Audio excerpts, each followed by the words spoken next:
우리는 성경이 뭘까 하는 깊은 고민 가운데 하나님께서 제 마음속에 밀어넣어주신 그 음성이 바로 성경은 구원을 위한 임마누엘 계획선이라 하는 말씀, 이 말씀을 새벽 시간에 주셔서 저는 그 측면에서 빗나가지 않으려고 계속 중심을 이 부분에 맞추고 있습니다.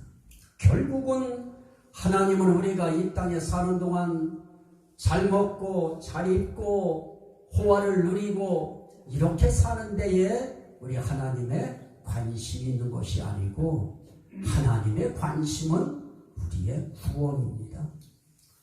하나님은 그 구원을 위하여 하나님이 우리 그냥 두지 아니하고 우리 혼자 살아가도록 놔두지 아니하시고 하나님이 우리와 함께 계신다.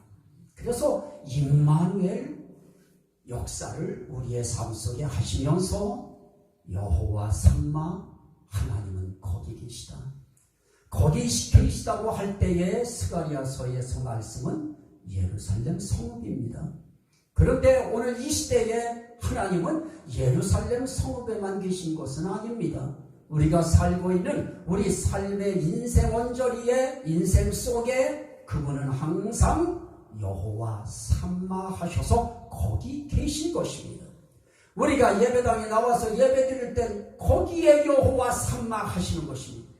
여러분들이 삶 속에 가정에서 사업터에서 또 일터에서 거기서 일할 때 하나님은 거기에도 여호와 삼마 하시는 것입니다. 그런데 우리 하나님은 우리의 인생길에 어떤 분이시냐? 우리 하나님은 쉬지 않으신다는 겁니다. 놀지 않으신다는 것입니다. 주무시지 않으신다는 겁니다. 사람들은 낙심할 때 있어요. 절망할 때도 있습니다. 그러면 힘이 쭉 빠져버립니다. 아무것도 하기가 싫어집니다. 심지어 예수 믿는 목사인 저도 어떤 때는 기도도 하기 싫을 때가 있어요. 그러면 우리 믿음의 가족들이라고 하는 우리 성도들 역시 마찬가지일 겁니다. 어떤 상황이 딱 부딪혀버리면 바로는 힘이 안 일어납니다.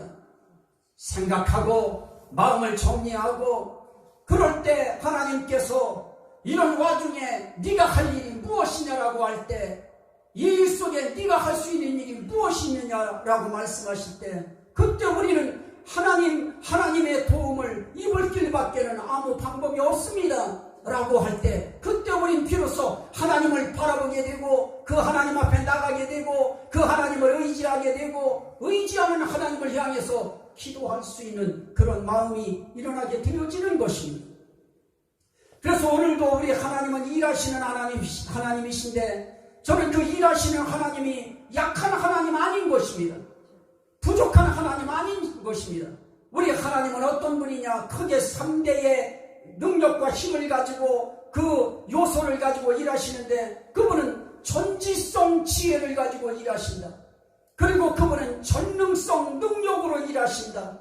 그리고 그분은 전애성 사랑을 가지고 일하신다. 그렇게 전지전능하시고 우리를 온전히 사랑하시는 그 전애한 사랑을 가지고 우리 하나님이 일해 주시는데 누구를 위해서 일해 주시느냐? 오늘 이 자리에 앉아서 우리 하나님 없이는 나는 못 삽니다. 주님 없이는 내 인생의 구원 받을 자격 없습니다. 이런 마음을 가지고 있는 바로 저와 여러분들을 위해서 우리 하나님은 오늘도 일하시는 것입니다. 우리의 인생길에 하나님은 지금까지도 그렇게 일해 오셨습니다. 지금도 일하고 계십니다. 우리가 깨닫지 못하는 것이고 우리가 느끼지 못하는 것이고 우리가 그분 속에 우리가 함께 공유가 안 되는 것뿐이지 그분은 여전히 주무시지도 않고 졸지도 아니하시고 그분은 눈동자처럼 저와 여러분들을 지키시면서 지금도 일하고 계신 것입니다. 오늘 그분이 어떻게 일하시느냐? 두 가지로 일하신다고 제가 전에 말씀드렸는데요. 하나는 아버지의 심성을 가지고 일하시고요. 또 하나는 남편의 심성을 가지고 일하십니다. 그런데 이분이 일하실 때 어떤 일 하실까요? 창조하시는 일을 하시고 구속하는 구원하는 일을 하시고, 그리고 우리의 인생길에 그분이 하나님 나라에 우리를 불러가시기 전까지 이 땅에 사는 동안 그분이 우리를 기르시는 것입니다. 양육하시는 일을 하시는 것입니다. 또 그분이 하시는 일이 무엇이 있을까요? 창조하시고 구속하시고 그리고 양육하시고 그리고 이 세상 그 모든 것에 대한 마무리를 하시기 위한 마무리 작업이 무엇입니까? 심판하시는 일입니다. 우리는 하나님의 은혜만 강조하다 보니까 하나님의 심판에 대해서 놓치고 사는 적이 너무너무 많습니다. 그런데 우리가 이 심판론을 이야기할 때 저는 이 심판론이 다른 심판론 이야기하는 거 아닙니다. 과거적인 심판이 있습니다. 성경에 수두룩하게 있습니다. 현재적인 심판도 지금도 있습니다. 지금도 자고 나면 많은 심판들이 일어나 있습니다. 그리고 우리의 앞으로 미래의 심판이 있는데 제가 말씀드리려고 하는 심판의 내용은 바로 미래적인 심판입니다. 그 심판은 어떤 심판일까요? 최후의 심판이라고 하는 마지막의 심판을 이야기하는 것입니다. 종말의 심판을 이야기하는 것입니다. 그런데 그 심판을 하실 때 잊지 마십시오. 우리가 한 가지 심판을 이야기할 때 저는 이제 우리 목회자들이 함께 제 유튜브를 공유하고 선교사님들이 함께 이걸 공유하기 때문에 저는 같은 입장에서 말씀을 드릴 수밖에 없습니다. 우리는 이 심판을 이야기할 때 우리가 정말 주의해야 될 것이 무엇이냐? 성경을 부분적으로 떼어서 심판론을 이야기하면 안 된다는 것입니다. 그리고 우리가 중요하게 봐야 될 것이 무엇이 있느냐고 하면 이 심판론을 어떻게 해야 되느냐? 나 따로 주님 따로 떼어놓고 보면 절대로 심판에 대해서 이 최후의 심판에 대해서 우리는 바른 이해를 할 수 없는 것입니다. 그래서 주님 따로 떼어놓고 나 따로 떼어놓고 이렇게 해버리면 우리는 이 심판론에 답이 안 나와버립니다. 예를 들어서 우리가 나 자신 하나만 떼어놓고 우리가 하나님 앞에서 그러면 내 개인적으로 심판은 어떤 거냐라고 할 때 몇 가지만 갖다가 말씀을 대놔도 우리는 무서워요. 겁나요. 한번 보실까요? 마태복음 12장 36절로 37절 말씀에 보면 그런 말씀이 나타납니다. 사람이 무슨 무익한 말을 하든지 중요합니다. 쓰잘데없는 말도 있어요. 아무짝에도 쓸모없는 누구에게도 유익하지 아니한 어떤 무익한 말을 하든지 심판날에 이에 대하여 신문을 받으리니. 이게 중요합니다. 어떤 무익한 말을 하든지 하나님 앞에 심판날에 그 말한 거에 대해서 신문을 받으리니 네 말로 의롭다함을 받고 네 말로 정죄함을 받으리라. 이 말씀 앞에서 우린 정말 우리가 살아오면서 우리의 말이 얼마나 하나님 앞에 신문받고 심판을 받을 때, 이 심리할 때 얼마나 우리에게 불리한지, 우린 하나님의 신문 앞에 불리한 말을 얼마나 많이 할까요? 나도 가만히 이 말씀을 생각하면서 툭 던져놓고 나서 집사람은 어제 이렇게 걸으면서 교회를 걸으면서 기도하는 마음으로 뱅뱅 도는데요. 근데 이때까지 안 하던 말을 툭 해요. 우리가 26살에 만나가지고 참 지금 이제 26살 젊었을 때 만났는데 이제 참 많이 늙었고요. 그러고 따라와요. 그래서 내가 늙은 거 그때 알았어요. 26세 만나가지고 지금까지 이렇게 살다가 보니까 이제 저 사람이 나를 늙은이처럼 바라보고 있구나. 그런데 문제는 무엇일까요? 그건 한 사람이 나의 인생에 대해서 그냥 겉모습을 보고 26살짜리의 모습과 이제 나이가 60대 후반이 넘어서는 이런 이제 나이에 나를 보면서 나를 판단할 때 이제 늙었구나 판단합니다.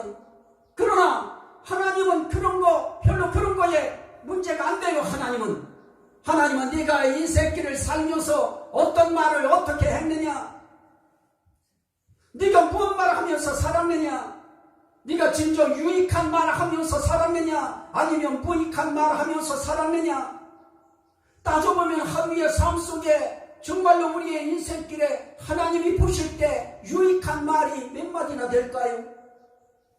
이렇게 우리는 언어적인 입장에서 치고 들어가도 목사를 위시하여 우리 성도들 모두가 그 이 말 앞에 정말 마음이 졸일 수밖에 없습니다. 내 말이 하나님 앞에서 얼마나 유익한 말이 많았느냐 하고 무익한 말 이쪽에다 던져놓고 유익한 말 이쪽에다 던져놓고 다 계산해놓고 보면 우리의 말이 무익한 말이 훨씬 많을 것입니다. 그러면 하나님 앞에 신문 받을 때 우리는 혼날 수밖에 없습니다. 그냥 혼나면 괜찮게요. 그 말 때문에 네 말로 의롭다함을 받고 네 말로 정죄함을 받으리라고 할 때 의롭다함을 받을 수 있는 유익한 말 하면서 산 사람들이야 괜찮겠지요. 그러나 정죄함을 받을 수밖에 없는 말을 하면서 살았던 사람은 얼마나 두렵겠습니까? 이 말 한마디 단어 가지고도 우리는 정말 여러분들한테 제가 안 물어서 그렇지 이 말 앞에 자신 있나요? 하고 여쭤보면 여러분들이 당당하게 나는 자신이 있습니다 하고 얘기할 수 있는 분들이 얼마나 될까요? 또 하나 그것뿐이겠습니까? 나는 정말 무서운 말씀 가운데 하나가 종종 느껴지는 말씀이 마태복음 5장 22절 말씀인데 형제에게 노하는 자마다 심판을 받게 되고 형제에게 노하는 자마다 심판을 받게 되고 미련한 놈이라 하는 자는 지옥불에 들어가리라. 이 말씀 얼마나 무서워요.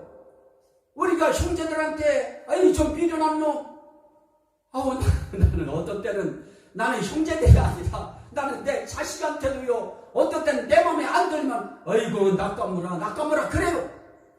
낙가무라가 뭔지도 모르지만 그냥 내 마음속으로는 다른 말을 할 수가 없어서 아이고 낙가무라 같으니 그래버려요. 아이 그 말이 다른 말이겠어요. 그냥 이 등신 같은 거 이 말 아니겠습니까? 그런데 그렇게 말하면 아이고 미련한 거 아이고 미련한 놈 등신 같은 놈 이런 말 하면 어디 들어간다고 그래요? 지옥불에 들어가리라. 이 말 앞에서 우리 인생길에 자식들에 대해서 아이고 잘한다 하면서 키워온 사람 얼마나 되겠습니까? 우리 나이 먹은 사람 입장에서 보면 철거지잖아요. 결혼시키면 모든 거 다 독립해서 지네들이 다 잘 살 것 같지만은 살아보니 어디 그렇던가요? 아이고 그냥 계속 주머니에서 없는 주머니에서도 탈탈 털어서 또 대줘야 되는 일들도 생기고요. 우리의 삶의 길이라고 하는 것이 이렇게 정말 누구한테 노하고 말 한마디를 해도 미련한 놈 소리도 나오고 인생 참 거시기하다고 하는 이런 말들이 나올 때 지옥불에 들어간대요. 이 말 앞에서 우리가 어떻게 이겨낼 수 있을까요? 어떻게 배겨낼까요? 이게요 다른 거 말씀 여러 가지 준비했어요. 그러나 하나님 앞에서 정말 우린 이것저것 다 떠나서 하나님 앞에 요 두 말씀만 갖다 대놔도 이렇게 살 때 너희들 부정하고 사욕을 갖고 악한 정욕과 탐심을 가지고 살면 탐심이 우상 숭배니라. 이런 거 가지고 사는 자들에게 하나님의 진노가 임하느니라. 골로새서 3장 5절 6절에도 그런 말씀을 하십니다. 계시록에 있는 21장의 말씀 굳이 갖다 하지 않아도 정말 하나님은 우리의 삶의 길에 이렇게 말 한마디 우리의 행동 하나하나 이런 거 보시고서 하나님 앞에서 우리도 언제 사심 안 가진 적 어디 있어요? 사적인 욕심 안 부린 적이 언제 있어요? 그리고 우리가 언제 얼마나 우리가 깨끗하면 얼마나 우리가 깨끗하게 살아요? 우리 인생길에 100가지 가운데 99가지 깨끗해도 한 가지 잘못돼서 이 먼지 띄면 더러운 거예요. 하나님은 율법적인 시각에서 그렇게 보셔요. 정말 이렇게 개인을 떨어뜨려 놓고 성경 규제를 부분적으로 떼어서 심판론을 이야기하면 수만하실 수 없어요. 그래서 우리는 반드시 여기에 무엇을 대야 되느냐, 여기에 주님의 십자가를 갖다가 크게 얹어야 돼요.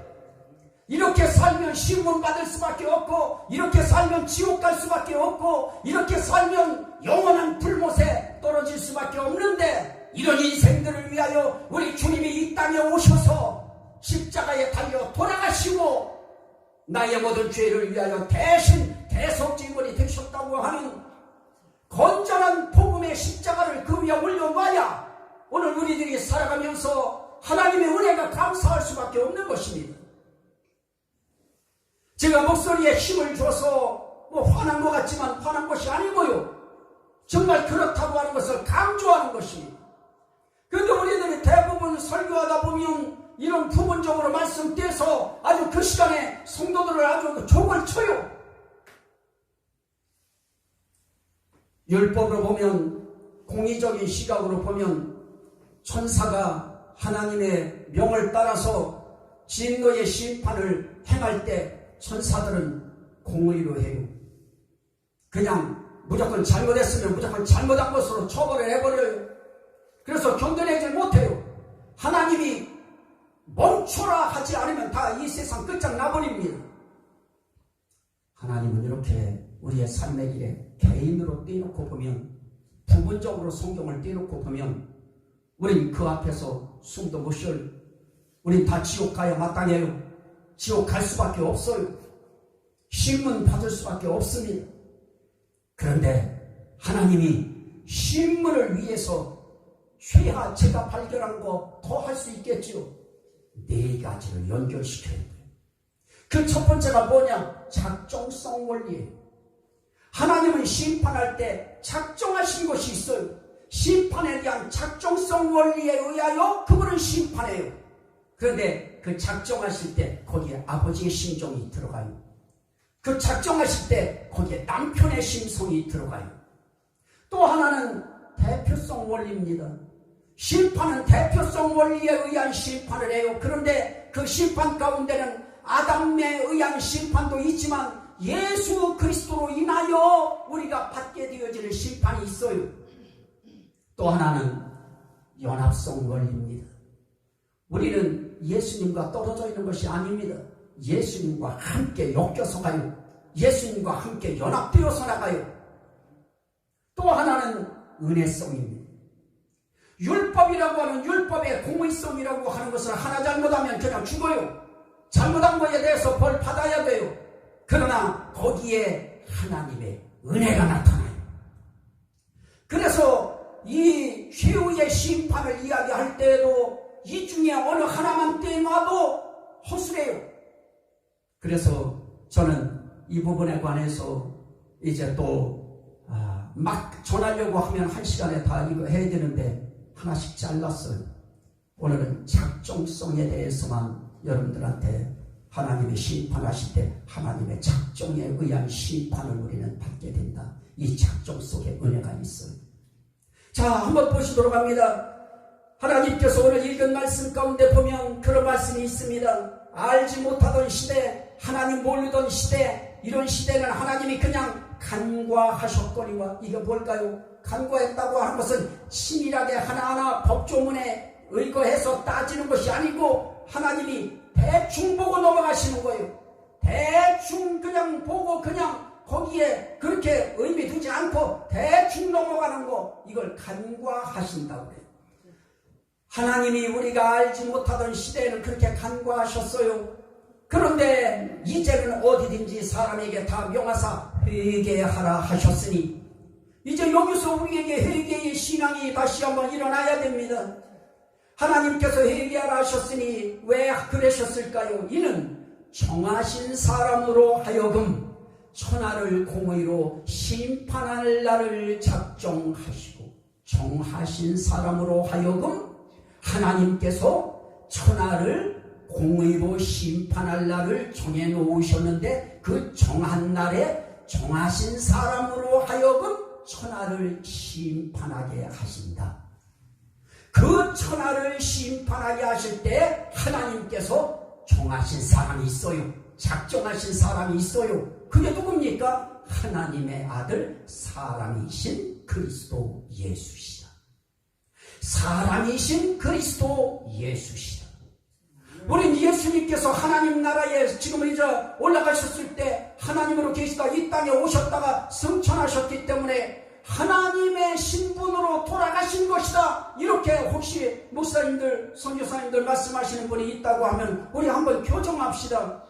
우리 하나님, 우리 예수님이 이 땅에 오셔서 이 땅에 태어나실 때도 사람이신 아들로 태어나셨고, 돌아가실 때도 사람이신 아들로 죽으셨고, 그리고 부활하실 때도 하나님의 아들이신 사람으로 부활하셨고, 성천하실 때도 하나님의 아들로서의 사람으로 성천하시게 하셨고, 지금도 대제사장으로 계실 때 우리를 위하여 중보하실 때 뭐라고 합니까? 우리의 중보자가 있으니 곧 사람이신 그리스도 예수시라.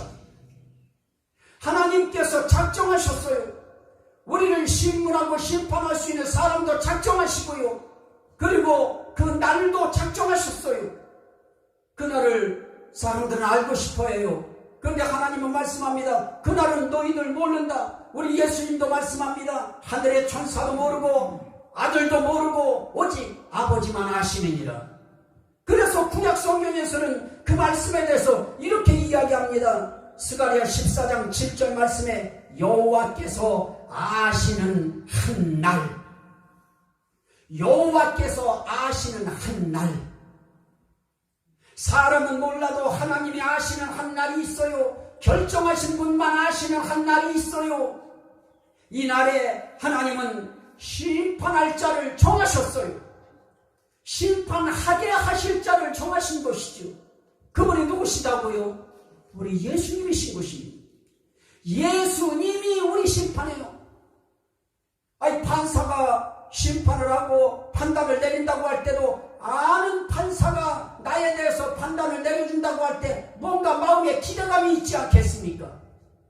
하물며 우리가 사랑하고 우리가 믿고 우리가 의지하고 우리가 따르는 바로 그 예수 그리스도가 우리를 위하여 심판하시는 심판장으로 하나님이 결정하셔서 그분이 심판하신다고 하면, 우리의 심판은 상당히 은혜로운 심판이 될 것입니다. 날도 작정하셨고요. 그래서 사도행전 10장 42절에 하나님이 살아있는 자와 죽은 자의 재판장으로 정하신 자가 곧 이 사람이라. 그 사람이 누구냐? 예수 그리스도다 하는 것입니다. 그래서 이 사람인 것을 증언하게 하셨고, 그리고 뭐냐? 그걸 증언하는 것으로 끝나는 것이냐? 아니다. 이 사람의 이 이름을 힘입어 너희가 죄사함을 받는다 하였느니라.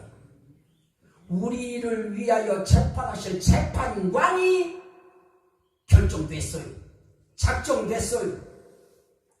그분이 하나님의 결정에 의하여, 작정에 의하여, 하나님의 뜻에 의하여 우리의 재판관으로 산 자와 죽은 자를 심판하실 재판장이 정해졌어요. 그분이 바로 예수 그리스도인 것입니다. 우리는 그 예수 그리스도를 힘입어 무엇을 얻느냐? 죄사함을 얻습니다. 여기서 놓치지 마세요. 우리는 아무리 심판날이 작정되어 있고 무시무시한 심판날이 작정돼서 우리의 말 한마디 하나, 우리의 행동거지 하나, 이런 모든 것 때문에 우리가 부정하고 우리가 무익한 자가 되어서 하나님 앞에 심판받을 수밖에 없는 그런 상황 속에 있을지라도 우리를 위하여 정하신 자가 재판관이 되어주시고 우리를 위하여 공의로 심판할, 천하를 심판할 자가 바로 우리의 죄를 사하실 수 있는 예수 그리스도께서 재판관이 되어주신다고 하면, 오늘 우리의 이 재판이라고 하는 이 심판은 두려운 현장이 아닌 것입니다. 그러나 만약에 우리의 재판장으로 예수님이 안 계시고 무서운 자가 있다고 하면 그 재판의 현장은 그건 탄두되지요. 그거는 공포의 현장일 수밖에 없습니다. 두려움의 현장일 수밖에 없습니다. 그리고 하나님은 공의로운 하나님이시기 때문에 심판을 그냥 대충 하지 않습니다. 공의에 입각하여 합니다. 공의가 무엇입니까? 잘한 자에게는 상 주시고 못한 자에게는 벌 주시는 이런 정신을 가지고 하는 것을 공의라고 이야기합니다. 이렇게 하나님은 심판할 사람도 작정하시고 심판하실 날도 작정하시고 그것뿐인가요? 데살로니가 후서 1장 8절 9절 말씀에 보면 심판받아야 될 대상까지도 하나님은 이미 다 정하셨어요. 거기에는 말씀은 바로 그런 말씀들이 나타납니다. 하나님을 모르는 자들과 데살로니가 후서 1장 8절 말씀이죠. 하나님을 모르는 자들과 예수의 복음에 복종하지 않는 자들에게 형벌을 주시리니. 그런데 그 형벌은 어떤 것입니까? 영원한 멸망의 형벌을 받으리로다. 자, 우리에게 형벌하는데 누구를 형벌할까요? 하나님 모르는 자들이 형벌의 대상이에요. 누구를 형벌할까요? 예수의 복음에 복종하지 않는 자들이 영원한 멸망의 형벌을 받습니다. 무서운 거예요. 두려운 거예요. 그런데 보십시오. 아무나 심판하는 것이 아니고 심판의 대상은 결정됐어요. 작정됐습니다. 어떤 사람들이라고요? 하나님을 모르는 자들이에요. 어떤 자들이에요? 예수의 복음에 복종하지 않는 자들입니다. 예수의 복음이 다른 거 있었어요. 예수의 복음이 뭡니까? 우리의 죄를 위하여 이 땅에 태어나시고 우리의 죄를 위하여 고난당하시고 우리의 죄를 위하여 죽으시고 우리의 죄에서 우리를 사하시기 위하여 그분이 부활하시고 우리를 위하여 기도해 주시고 이끄시기 위하여 승천하시고 그리고 이 땅에 다시 오실 날까지 우리 위하여 지금도 말할 수 없는 탄식으로 간구하시는 바로 그런 분으로 우리 예수님은 나타나는데 심판의 대상들은 그 은혜를 취하 못합니다. 왜냐? 하나님을 모르기 때문입니다. 예수의 복음에 복종하지 않기 때문입니다. 예수의 복음이 무엇일까요? 그렇게 우리를 위하여 십자가에 달려 돌아가시고 우리 죄 때문에 부활 승천하시고 재림하신 그 예수 그리스도 그분을 보내신 하나님을 살아계심을 믿고 그리고 이 땅에 오신 예수 그리스도가 그리스도다, 하나님의 아들이시다, 메시아다, 구원자다 하는 것을 믿으라. 이게 복음인 것입니다. 그리고 잘못된 삶이 있다고 하면 그걸 회개해라. 하나님 모르는 삶을 살았다고 하면 회개해서 돌이켜라. 예수의 복음에 복종하지 않는 삶을 살았다고 하면 그거 돌이켜서 회개하라. 자, 저는 여러분들을 공포감에 넣으려고 심판론을 이야기하는 것이 아닙니다. 하도 심판에 대한 이야기들이 너무나 무섭게 각색되어서 이 유튜브에 올려도들 있고 그 설교들이 성도들을 올감이 씌워서 그 설교 하나면 이단 교주들은 얼마든지 사람들을 잡아서 자기 목적 달성하는 데 사용할 수 있어요. 복음은 그런 것이 아닙니다. 복음은 심판이 있어요. 심판이 있을지라도 거기에 누가 있느냐? 대언자인 예수 그리스도가 계신 것입니다. 재판관이신 예수 그리스도가 계신 것입니다. 심판장이신 예수 그리스도가 계신 것입니다. 우리의 변호자신 예수 그리스도가 계신 우린 그런 심판인 것입니다. 그래서 우린 이런 심판 그거에 그래서 성경은 뭐라고 합니까? 도의 초목 가운데 하나가 뭐냐? 심판이다. 너희는 언제까지 회개하라 심판이 있다 회개하라 심판이 있다. 너무 거기에 언제까지 초보의 신앙에 머물러 있을 것이냐? 이젠 그 단계는 뛰어넘어야 될 것이 아니냐? 성경은 우리는 그렇게 우리의 신앙을 우리는 그 단계를 뛰어넘는 신앙으로 살기를 원하시는 것입니다. 또 성경은 말합니다. 계시록 20장 11절 말씀에 보니까 심판하실 장소도 정해져 있는데요. 요한이 봤어요. 영적으로 딱 보니까 끌어올려져서 보니까 영원히 끌어올려졌겠죠. 끌어올려져서 보니까 뭐가 있느냐? 하얀 의자가 있어요. 그걸 보좌라고 하죠. 하얀 보좌가 있는데요. 거기에 앉으신 분이 딱 있고 그 앞에 책이 있고 책들이 펴 있는데요. 거기에 어떤 일이 생겨지느냐? 그 하얀 의자가 놓여지면서 거기에 앉아있는 분이 탁 앉아있는 순간에 지금까지 보여졌던 하늘과 땅이 온데간데 없어져 버려요. 그리고 나서 가서 거기에 어떤 일이 생겨지느냐? 거기에 보좌 앞에 서서 사람들이 심판을 받아요. 그러면 오늘 우리가 심판받을 장소는 어디입니까? 지금의 하늘과 땅이 없어진 그 공간 속에 하나님이 계신 그 장소에서 우린 그 앞에 서서 심판을 받게 되어질 것입니다. 자, 개인적으로 띄워놓고 예수 없이 띄워놓고 보면 이런 현장 앞에 우린 서야 되는데 얼마나 무서워요. 얼마나 공포감이 들어요. 나는 이미 다 논산훈련소에서 결정되어져서 저 용산에 용사의 집이라고 하는 곳에 왔을 때 거기에 처음에 왔을 때는 한 50여 명이 함께 왔습니다. 그리고 더블백을 놔놓고 복도에 쫙 앉아 있었어요. 그런데 시간이 애들이 빠져나가요. 낮에 몇 명이 빠져나가고 또 몇 시쯤 되니까 또 빠져나가요. 그런데 빠져나가는 애들이 어디 가느냐고 했더니 그 애들이 다 전방으로 간대요. 그런데 나머지 한 8명이 남았어요. 저녁 깜깜한데도 아무 소식이 없어요. 근데 비로소 우리를 싣고 갈 차가 왔어요. 그게 바로 옛날의 수경사였어요. 그 훈련소로 다시 데리고 들어가는 거예요. 거기서 한 주간 훈련을 시켜야 되기 때문에. 이렇게요, 그 자리에서 사들이 와서 몇 명씩 데려가면서 전방으로 데려간다고 할 때도 사람들이 불안한데요. 마지막 그래도 아무리 깜깜하고 어두워도 아무리 빛이 없는 깜깜한 밤이 다시 왔어도 나는 전방이 아니고 나는 수경사에 바로 어떤 훈련소로 나는 일주일간 입소한다고 하는 거, 이것만 거기서 알려줘도 나는 희망에 찰 수 있었어요. 오늘 우리의 심판이라고 하는 것이 이렇게 아무리 하늘이 갑자기 없어져 버리는 공간에 우리가 하나님의 하얀 의자 앞에서 신문 받는다고 할 때, 거기에 신문 받는다고 아무리 성경에 기록되면 뭐 이렇게 겁나요? 우리는 이미 결정됐는데요, 갈 곳이. 우리는 이미 아버지의 나라, 그리스도의 나라, 천국, 하나님의 나라 들어갈 그런 대상으로 이미 우리는 하늘의 결정이 난 사람들인데요. 이미 작정된 사람들이에요.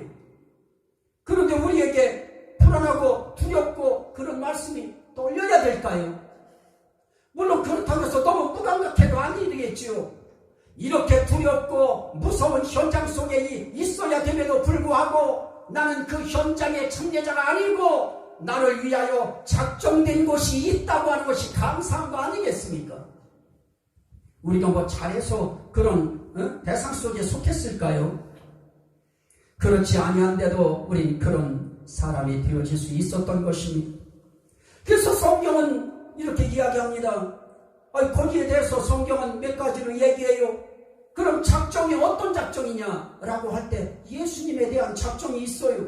물론 지금까지도 지금 말씀드린 그 작정만 해도 우리는 위로가 됩니다. 누가복음 22장 22절에 우리 주님 자신이 직접 말씀해요. 인자는 작정된 대로 가거니와. 예수 그리스도 자신은 작정된 대로 가는 거예요. 작정된 대로 죽음의 길을 가시는 거예요. 작정입니다. 그런데 또 하나 있어요. 사도행전 2장 23절에 그가 하나님께서 정하신 뜻과 미리 아신 대로 내준 바 되었거늘. 하나님의 정하신 뜻대로 예수님은 내준 바 되었다. 그러면 예수님을 이렇게 십자가에 달려 죽도록 내주어야 되겠다고 하는 하나님의 뜻이 이미 거기에 결정되어 있는 것입니다. 그래서 내준 바 되었거늘 너희가 법 없는 자들의 손을 빌려 못 박아 죽였으나. 내줬다는 것이 뭐예요? 못 박아 죽임당하도록 하나님이 내주셨다는 것입니다. 그것을 어떻게 써요? 정하셨다. 하나님의 정하신 뜻입니다. 법 없는 자들의 손을 빌려서 예수 그리스도를 십자가에 못 박게 하는 것, 이것이 우리 하나님의 정하신 뜻입니다. 작정하신 뜻입니다. 예수님은 이렇게 뜻하신 대로 이 땅에 오신 것이고 뜻하신 대로 그분은 십자가에 달려 돌아가시는 것입니다. 또 하나 우리가 볼 수 있는 말씀은 히브리서 10장 5절로 10절 말씀인데요. 이건 정말 우리의 삶의 길에 저는 이 히브리서의 이 말씀을 통해서 우리 하나님은 이 세상에 오실 때 이미 우리 하나님은 어떤 분이셨느냐, 우리 하나님이 이 땅에 오실 때 하나님께서는 이 땅에 아니고 반드시 하나님의 뜻이 있었다 하는 것을 저는 생각하는 겁니다. 10장 5절 말씀에 보면 하나님이 제사와 예물을 원하지 아니하시고 오직 나를 위하여 한 몸을 어떻게 하느냐, 예비하셨도다. 미리 준비하셨도다. 그래서 말합니다. 번제와 속죄제는 기뻐하지 아니하시나니 이에 내가 말합니다. 하나님이여 보시옵소서. 이게 예수님이 하시는 말씀입니다. 하나님이여 보시옵소서. 두루마리 책에 나를 가리켜 기록된 것과 같이 하나님의 뜻을 행하러 왔나이다. 어떤 사람들이 이 작정했다고 하는 것을 기록된 대로 이렇게 표현하려고 해요. 이건 의미가 너무 약해요. 그래서 원문에도 그렇게 되어 있지 않아요. 작정한 것, 작정하셨다고 기록되어 있어요. 그런데 오늘 말씀 가운데 두 가지가 다 나타나요. 나를 가리켜 기록된 것과 같이 하나님의 뜻을 행하러 왔나이다. 기록된 그 속에 하나님의 작정된 뜻이 있어요. 무엇으로 작정하셨을까요? 우리를 위하여 한 제물로 예수 그리스도를 미리 준비하셨다 하는 뜻이 있어요. 그래서 주님은 말씀합니다. 그 위에 말씀하시기를 9절에 보시옵소서 내가 하나님의 뜻을 행하러 왔나이다 하셨으니 그 첫째 것을 폐하시면 둘째 것을 세우려 하심이라. 10절이 중요해요. 이 뜻을 따라. 이 뜻이 뭡니까? 작정된 뜻이에요. 하나님이 작정하신 뜻이 있어요. 그 뜻이 바로 이 뜻을 따라 예수 그리스도의 몸을 단번에 들이심으로 말미암아 우리가 거룩함을 입었노라 그럽니다. 자, 하나님의 작정된 뜻이 있어요. 그것은 우리를 위하여 제물 삼으시는 거예요. 예수 그리스도의 몸을 단번에 제물로 드리게 만드시는 거예요. 우리는 그것 때문에 뭐를 얻느냐? 거룩함을 얻었노라. 이게 하나님의 작정하신 뜻입니다. 하나님의 작정의 뜻 가운데 우리를 거룩하게 하시기 위해서 예수 그리스도를 단번에 십자가의 제물로 드리게 하는 것이 우리 하나님의 작정된 뜻입니다. 그 뜻에 의하여 우리는 무엇을 얻느냐? 거룩함을 얻어요. 어떤 사람들이었는데 얻을까요? 무익한 말, 아주 쌓아놓고 살던 사람이었던 우리, 시임은 받을 수밖에 없는 삶을 살 수밖에 없었던 우리 정말 하나님 앞에 하나님도 모르고 산 세월이 많았고, 그리고 우리는 하나님 앞에 어떤 사람들이었을까요? 예수의 복음에 복종하지 않고 산 세월들이 많았던 우리는 뭐 예수 믿는다고, 우리가 지금 예수 믿고 살아가고 있다고, 우리가 예수의 복음에 우리가 얼마나 그 복음 앞에 우리가 100% 순종하며 삽니까? 우리의 삶의 길이라고 하는 것이 뭐 이렇게 많이 순종하는 삶이었습니까? 그럼에도 불구하고 그러한 우리들을 거룩함을 얻게 하시기 위해서 하나님은 작정하신 뜻이 있어요. 예수님을 한 몸으로 단번에 드리게 만드셔요. 2번, 3번, 4번 이 땅에 오셔서 제2의 예수, 제3의 예수, 제4의 예수가 와서 십자가에 못 박히게 만들지 않고 그분이 마지막 아담이 되어서 우리를 위하여 단번에 단 한 번의 제사로 우리를 영원히 온전하게 하셨느니라 그러십니다. 이런 분이 우리를 위하여 작정되신 것입니다. 우리 심판 문제가 나올 때 너무 두려워하지 마세요. 무엇을 하는 한? 내가 하나님을 아는 한. 그 하나님이 어떤 분이에요? 우리 위하여 일해주시는 하나님. 일해주심 속에는 우리 창조의 일도 하셔요. 새 사람 되게 하시는 일도 하시고, 새 마음 주시는 일도 하시고, 새 하늘 새 땅도 창조하시고, 새 예루살렘 성도 창조하셔서 그 새 나라에 우리로 하여금 들어가 살 수 있게 하시는 그 예수 그리스도, 그분을 우리가 알고 믿고 의지하고 그분을 우리가 따라가는 것입니다. 이런 사람의 삶의 길의 심판이요, 그건 사망에서 생명으로 옮겼느니라. 여러분, 제가 이미 말씀드렸습니다마는 우리 예수 그리스도를 믿음으로, 그를 보내신 하나님 아버지를 믿음으로 그런 사람들은 어떻게 됐습니까? 정죄받지 아니하고 사망에서 생명으로 옮겼느니라. 우리는 사망에 머물러 있는 자들이 아닌 것입니다. 이미 우리는 생명으로 옮겨진 자들입니다. 그렇다고 삶 속에서 우리가 먼지 안 묻어요? 죄에 먼지 안 묻어요? 허물에 때가 안 묻어요? 나 정말 흙 밟고 다니지 않았는데도 몸을 닦을 때 보면, 발 닦을 때 보면 때 나와요. 난 이해가 안 돼요. 내가 옛날처럼 시골에 살면서 목욕도 못하고 샤워도 못하던 시절 같으면 때 나온다는 것이 이해가 되겠는데, 난 아직까지 의학적으로 과학적으로 그건 잘 모르겠어서 왜 자꾸 이렇게 때가 밀리는지 나도 이해가 안 돼요. 흙 안 밟았는데도 밀려요. 안 밟은 것 같음에도 우리 인생에 살아있는 자체가 하나님 앞에 죄일 수밖에 없는 그런 세상 속에 우리 살고 있어요. 우리가 마스크 왜 쓸까요? 천에 하나 만에 하나 공중에 떠다니는 그 바이러스가 나에게 침투할까봐 그것 때문에 우리 이거 쓰는 거 아니겠어요? 우리가 그냥 다니면 어떤다고요? 공중에 떠다니는 눈에 보이지 않는 것들이 나도 모르는 사이에 나를 시커멓게 만들어요. 작은 입자들이 탄광지대에 한번 살아보십시오.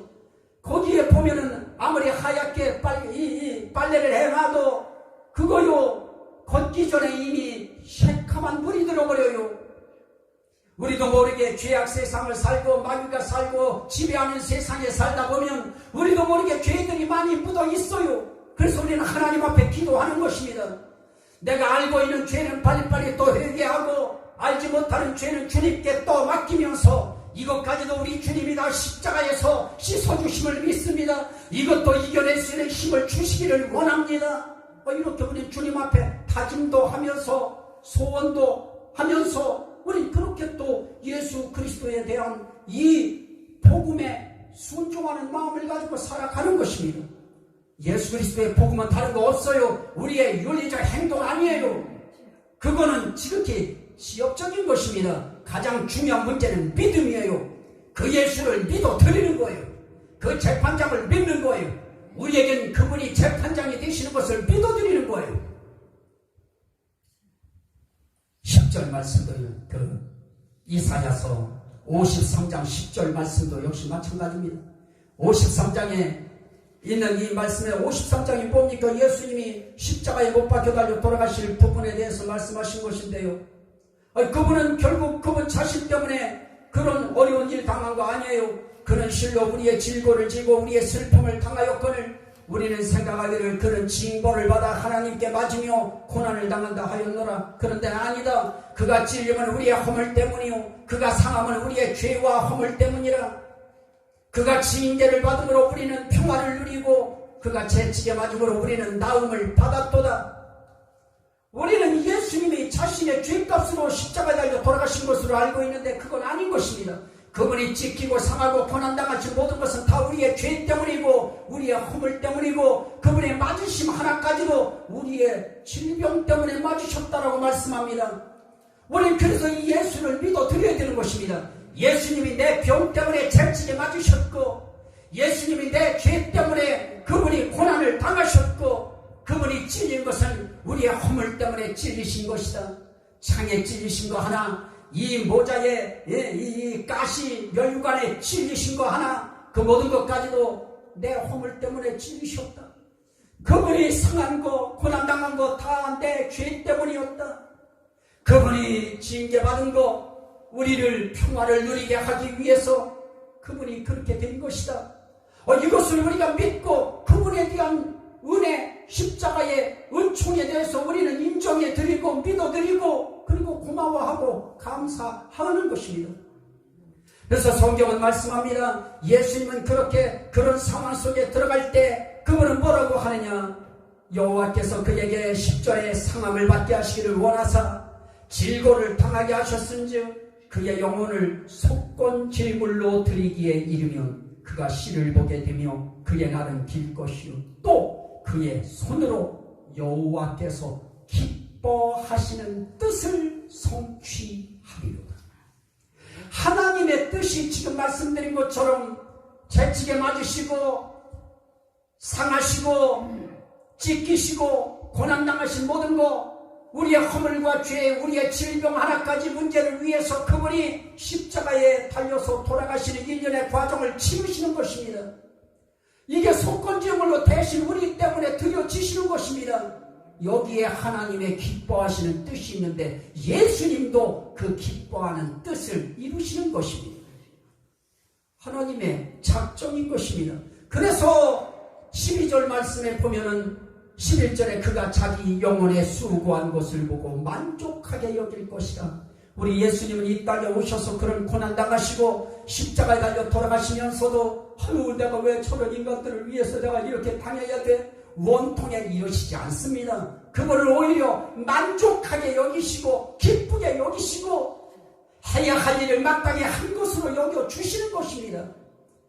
이제 이 주간이 자녀들에게 있어서는 어린이 주일도 되어지고 부모들에게 있어서는 어버이 주일도 되어지는데 부모들은요 자식들이 아무리 어려움 속에 빠져서 힘들어하고 내게 있는 모든 것들이 다 재산이 빠져나가지고 해도 그래도 그들을 위하여 내가 노력하고 내가 주고 아낌없이 다 내줘도 만족해요.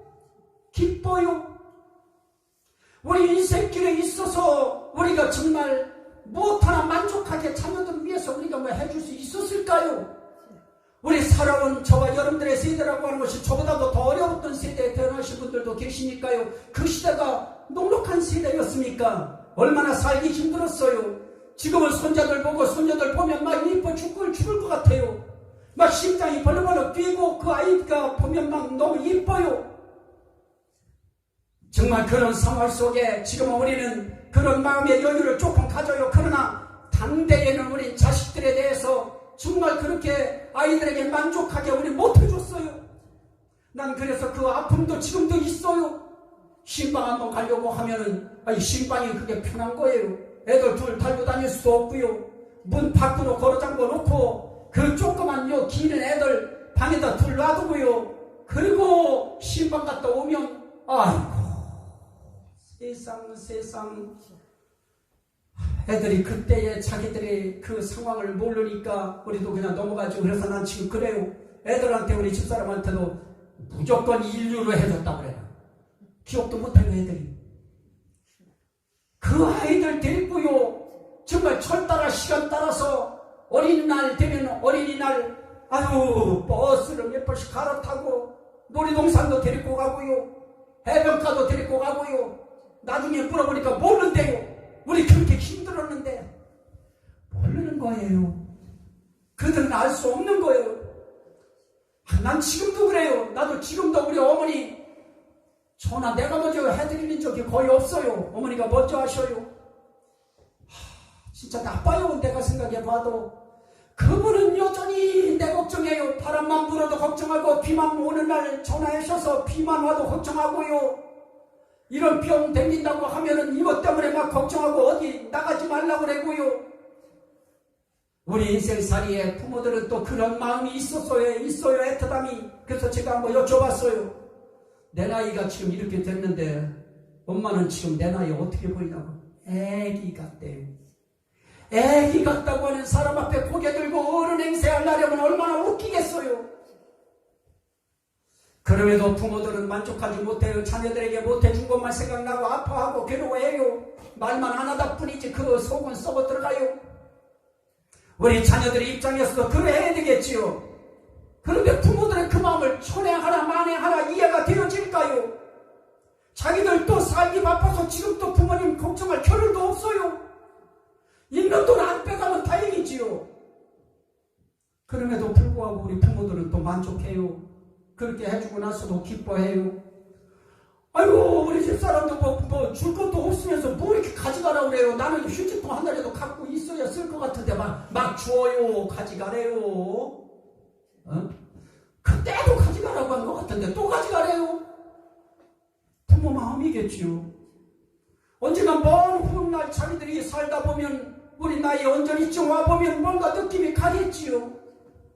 그날까지 우리는 그냥 우리로서 그냥 만족하게 여기면서 살아가는 것입니다. 그런데 우리는 부족함이 있어요. 그러나 우리 주님은 주님이 하신 일에 대해서 만족히 여기셔요. 하나님도 그 하시는 일을 성취해 가시면서 기뻐하셔요. 기뻐하시는 이유가 뭐고 우리 주님이 그런 고난 속에서 만족하시는 이유가 뭘까요? 자기를 작정하셔서 자기의 복음을 따르고 그 하나님을 알고 믿고 살아가는 사람들에게 거룩함을 입히고 온전함을 입히고 구원의 생명을 입히셔서 우리로 하여금 구원의 길로 인도하신다고 하는 그것 때문에 그분은 자기 영혼에 수고한 것을 보고 우리 주님은 만족하신 것이지요. 우리 주님은 그렇게 시간 만족하기를 원하시는 그런 분이십니다. 자, 말씀 못 드릴 것이 너무나 많은데 그분 앞에서 우리들은 어떨까요? 에베소서 1장 4절에 있는 이하의 말씀에 보니까 창세전에 그리스도께서 그리스도 안에서 우리를 하나님이 택하사 우리를 사랑 안에서 굉장히 중요해요. 그 앞에 거룩하고 흠이 없게 하시려고 그 기쁘신 뜻대로 우리를 예정하사 우리를 이미 하나님께서 태어나기도 전에 이미 창세 전부터 예수 그리스도 안에서 우리를 택하셨대요.